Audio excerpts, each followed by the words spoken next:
So మీరు చూస్తున్న ఈ machine semi automatic hydraulic full sheet joint sheet buffet plate making machine.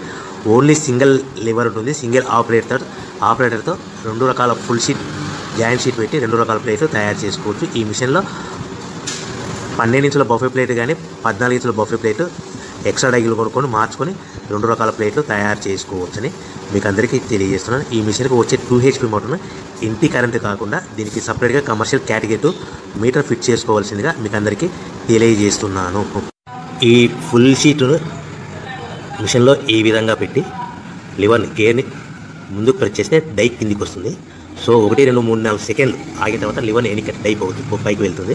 ఈ విధంగా ఫుల్ షీట్ పెడితే జాయింట్ షీట్ పెడితే 2 రకాల ప్లేట్లు ఈ విధంగా తయారవుతాయి. సో మనకు ఓన్లీ సింగిల్ గేరు సింగిల్ ఆపరేటర్తో మనం ఈ విధంగా షీట్ పెట్టి గేర్ని మళ్ళీ ముందు ప్రెస్ చేస్తే డై కిందికి వస్తుంది. 1 2 3 4 సెకండ్లు ఆగిన తర్వాత అదే లివర్ని వెనక్కంటే డై పైకి వెళ్తుంది. ఈ విధంగా ఫుల్ షీట్ పెట్టడం వల్ల 2 రకాల ప్లేట్లు తయారవుతాయి. సో ఈ మిషన్లో మనము గంటకి చేసే ఆపరేటర్ మీద ఆధారపడి ఉంటుంది.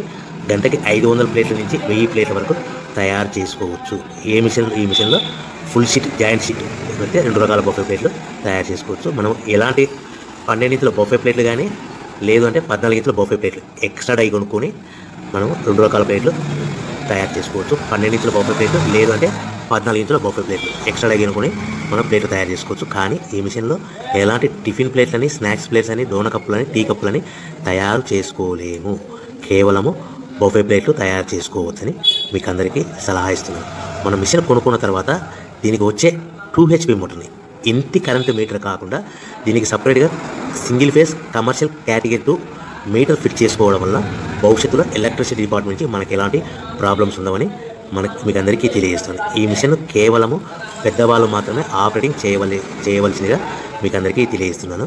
పిల్లలతో ఆపరేటింగ్ చేయించవద్దని మీకు అందరికీ సలహా ఇస్తున్నాను.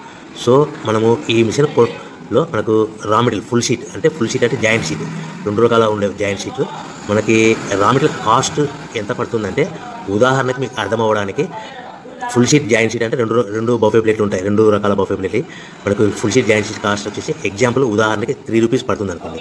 మనం అదే బల్క్లో హెవీ బల్క్లో ఇంటికి తెచ్చుకుంటే మనకు ప్రతి షీట్ మీద ట్రాన్స్పోర్ట్ వచ్చేసి 10 పైసల నుంచి 15 పైసలు మనకు ఖర్చు వస్తుంది. సో ఇంటికి తెచ్చుకున్న రా మెటీరియల్ షీట్ని మనం ఈ విధంగా ప్లేట్ తయారు చేయడానికి కేవలము 5 పైసల నుంచి 10 పైసలు పవర్ బిల్ పడుతుంది. అంటే ఒకటి 3 రూపాయల షీటు ప్లస్ ట్రాన్స్పోర్ట్ 15 పైసలు 10 పైసలు పవర్ బిల్ అంటే 3 రూపాయల 25 పైసలు ప్లేట్ 2 రకాల ప్లేట్లు తయారవుతాయి.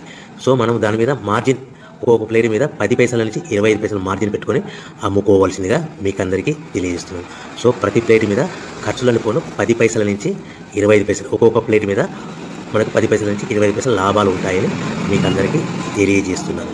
సో ప్రతి ప్యాకింగ్ కట్టుకునే విధానం ఎలాగుంటుందంటే సో ఒక్కొక్క ఏరియాలో ఒక్కొక్క రకంగా ప్యాకింగ్ చేస్తారు. ఉదాహరణకి మీకు అర్థం అవ్వడానికి మనకు 10 ప్లేట్లు ఒక కవర్లో కట్టమని అనుకోండి 9 ప్లేట్లు ప్లస్ కవర్ అంటే 10 ప్లేట్స్ తయారవుతాయి. సో 20 ప్లేట్లు కట్టమని అనుకోండి ఒక్కొక్క ఏరియాలో 18 ప్లేట్లు లేదంటే 19 ప్లేట్లు ప్లస్ కవర్ ఈ విధంగా 20 ప్లేట్లు 25 ప్లేట్లు కట్టమని అనుకోండి 23 ప్లేట్లు కానీ 24 ప్లేట్లు కానీ ప్లస్ కవర్ ఈ విధంగా ఒక్కొక్క ప్యాకింగ్లో ఒక్కొక్క ప్లేట్ కంపల్సరీగా తక్కువ చేసి కట్టుకోవాల్సిందిగా మీకు అందరికీ వివరణ ఇస్తున్నాను. సో మరీ ఒకసారి చెప్తాను. సో ఈ విధంగా మీకు ఉంటుంది. సో ఎవరైతే మా దగ్గర కొత్త మిషన్ కొంటారో వారికి మాత్రమే రా మెటీరియల్ సదుపాయం కలదు.